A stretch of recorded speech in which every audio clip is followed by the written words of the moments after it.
Steve, great to be with you. Looking forward to Saturday. Looks like another perfect day for sideline reporting. Yes, the weather looks great. So you're down on the field, and just so everybody understands, like a lot of SEC places, and it's not just Georgia has the hedges. Alabama does. Auburn does. It creates enough of a separator.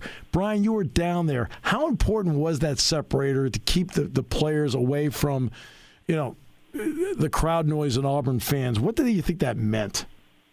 Yeah, I think it was actually pretty crucial because I thought that venue was as loud as any that we've been to or that I've been to, especially at the start of the game and after Auburn went down and took the 3-0 lead and their defense came back on the field.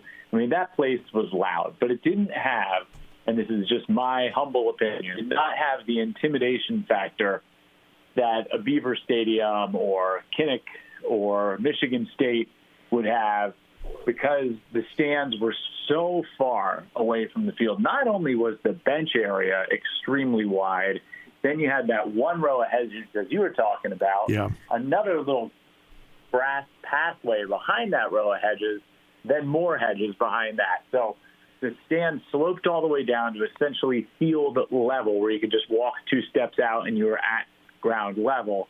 But they were way back away from the field. Yeah. There was room in a lot of old stadiums. I'm not sure this was the case there, but in a lot of old stadiums, you had like the old track that you'd loop around the inside, like Beaver Stadium used to, I believe, way back in the day. There was room for that and then some there. So that was kind of the sense. I do think it at least gave you, even though it was loud, the ability to breathe and communicate on the sideline, especially in the beginning of that football game. Yeah, in fact, I think I made the reference of it's not quite the foul territory of the Oakland Coliseum, but it's a lot of room between the sideline and the stands. So you're down there watching this play out and getting their reactions as to how it's playing out. What did you see on that bench as they watched how this played out? Yeah, I thought they were very businesslike, very much in tune with the offense supporting the defense supporting the offense.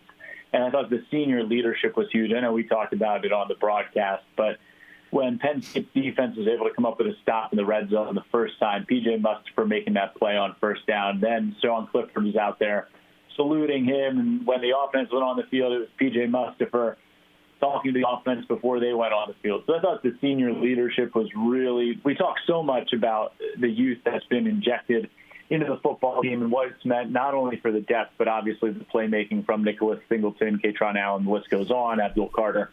But to see the value of the seniors in big spots, the leaders, the upperclassmen on the team, I think that was something that you probably couldn't pick up if you're just watching the TV broadcast, how invaluable that really was to the team. So that, from a reaction standpoint, that was the number one thing that stood out. The number two thing that stood out to me from being on the field, and you hear this all the time where you're going to have a Big Ten team take on an SEC team, was the physicality of the game. Obviously, it was evident to anyone watching with some of the big hits early, particularly the one Sean Clifford took, got right back up, and I think even did a quarterback sneak on the right play, on the next play, even though it was not successful. But I thought you could feel that there was a speed of physicality to that game.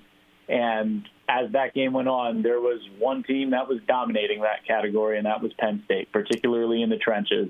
And to me, that was my top takeaway. Their ability to go in there, play a physical game, and to dominate it in the trenches with that physicality.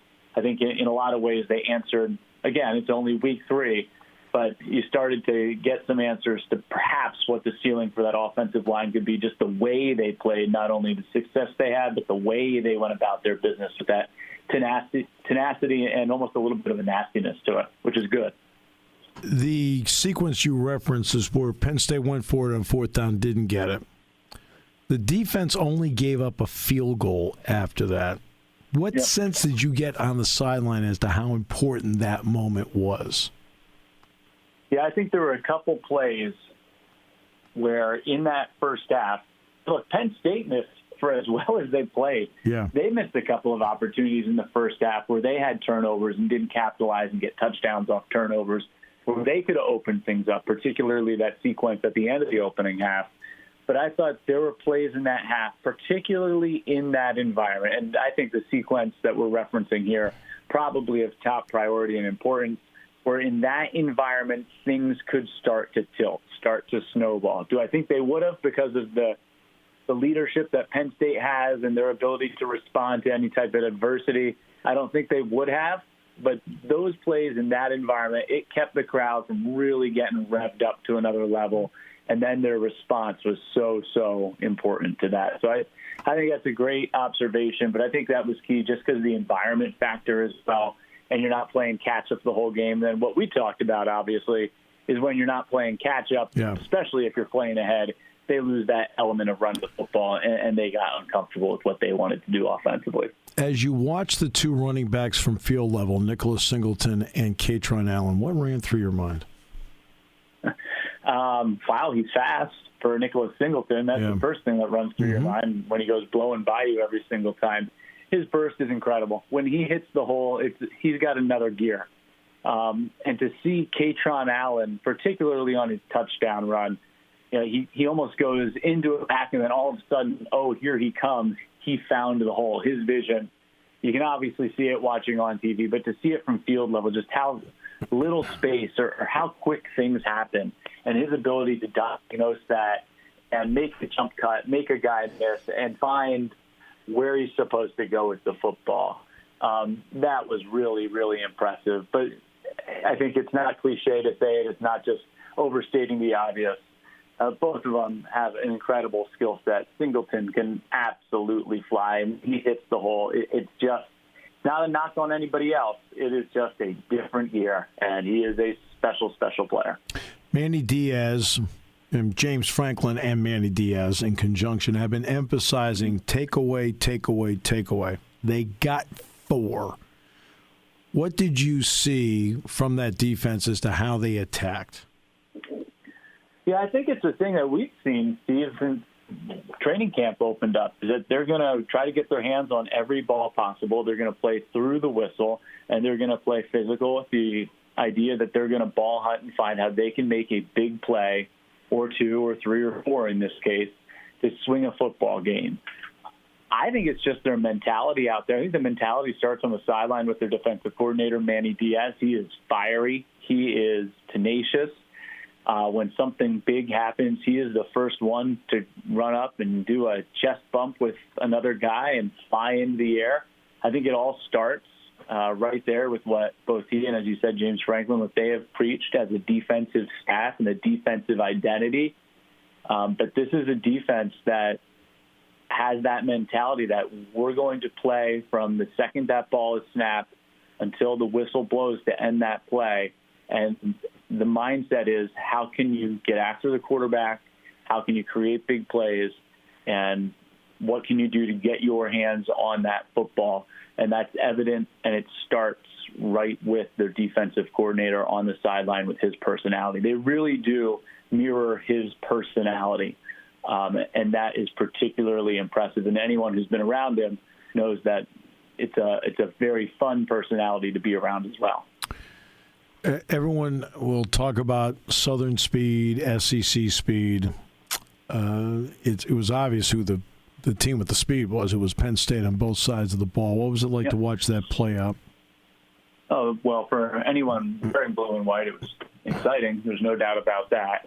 I think I don't want to go too far just based on one game, but you really felt like after seeing Penn State play Purdue, play Ohio, what we've been able to see from the team when we've had opportunities to watch them, Steve, is that we had a suspicion of what their potential could be and how much talent there was.